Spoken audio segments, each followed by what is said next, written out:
बिस्मिल्लाहिर्रहमानिर्रहीम। अस्सलामु अलैकुम। आप देख रहे हैं परदेसी न्यूज़।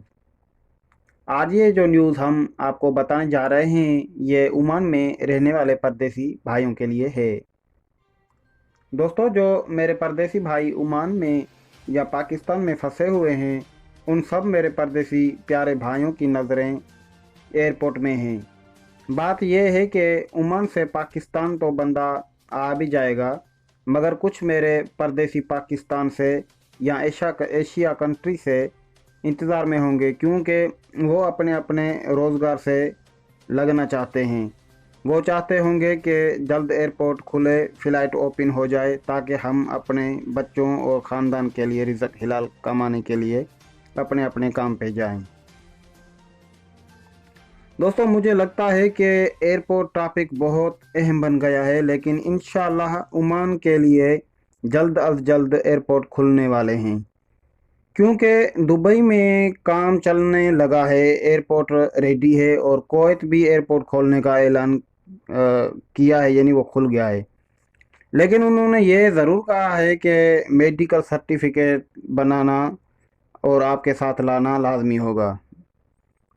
तो मेरे प्यारे परदेसी भाई, इस सिलसिले में ओमान की तरफ से भी पेशरफ्त होती नज़र आ रही है। अब ओमान की जो इंतज़ामिया है वो भी परवाज़ों की बहाली के लिए तैयारियों का जायज़ा यानी तैयारी कर रही है इंशाल्लाह। तो पब्लिक अथॉरिटी बराए शहरी हवाबाजी जो है इंतज़ामिया ने वो हिफाजत और सहूलतों का जायज़ा भी लेने में मसरूफ़ है और इजलास हो गया है और कमेटी ने भी जो है जायज़ा ले लिया है। बस अभी बात यह है कि अगर ओमान की सुप्रीम कमेटी जो है कोरोना वायरस ने मंजूर कर लिया अगर उसने, तो काबिल इतला एयरपोर्ट इंशाअल्लाह खुल जाएंगे, यानी ओमान के इंशाअल्लाह कुछ दिनों में एयरपोर्ट खुल जाएंगे। ओमान की इंतज़ामिया ने ट्विटर में भी ये बता दिया है।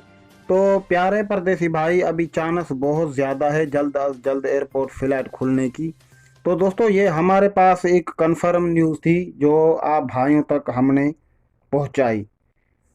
दोस्तों, आज की ताज़ा तरीन न्यूज़ भी हमारे पास सामने एक और भी आई है। वो है कि सलाम जो एयरलाइन है, सलाम एयरलाइन की 6 फ़्लाइटें पाकिस्तान के लिए जा रही है।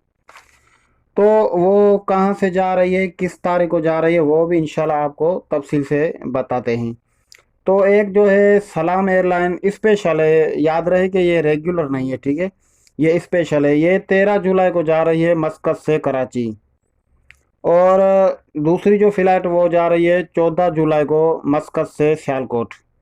और तीसरी जो फ़्लाइट जा रही है वो 15 जुलाई से मस्कत से मुल्तान। और चौथी जो फ़्लाइट है वो जा रही है 16 जुलाई को मस्कत से इस्लामाबाद। और दूसरी फ़्लाइट जा रही है 16 जुलाई से मस्कत से पेशावर। और 17 जुलाई को जा रही है मस्कत से लाहौर। यानी आप समझ गए कि सारी 6 फ़्लाइटें जो है वो मस्कत से जा रही है, एक कराची, एक सियालकोट, मुल्तान, इस्लामाबाद, पेशावर, लाहौर। तो आपको बताते चलें कि यानी 13, 14, 15, 16, 17 तारीख तक ये 6 फ़्लाइटें जा रही है। 16 तारीख को जो है वो 2 फ़्लाइटें जाएगी। तो ये याद रहे कि ये स्पेशल फ़्लाइट है, रेगुलर नहीं है। इंशाल्लाह रेगुलर भी इंशाल्लाह जल्द ओपन हो जाएगी, अल्लाह से उम्मीद है। और हमारी दिली दुआ है कि आप जो भी परदेसी भाई हैं इंशाल्लाह वो जल्द से जल्द इंशाल्लाह अपना रिज़्क़ हिलाल कमा सकें और आप भी ये अपने अपने काम पे आ जाएं। अगर कोई पाकिस्तान में, इंडिया में, बांग्लादेश में कहीं भी फंसा हुआ है, हमारी दिल से दुआ है कि इंशाल्लाह ये वबा जल्द ख़त्म हो जाएगी और आप इंशाल्लाह अपना रिज़्क़ हिलाल कमा सकेंगे, अपने ख़ानदान, अपने बच्चों की कफ़ालत कर सकेंगे। तो इसी दुआ के साथ हमें दीजिए इजाज़त। आपसे एक छोटी रिक्वेस्ट है, अगर आपने हमारा चैनल सब्सक्राइब नहीं किया है तो बराए मेहरबानी परदेसी न्यूज़ को सब्सक्राइब करें। बहुत शुक्रिया आपके कीमती वक्त का। खुदा हाफिज़।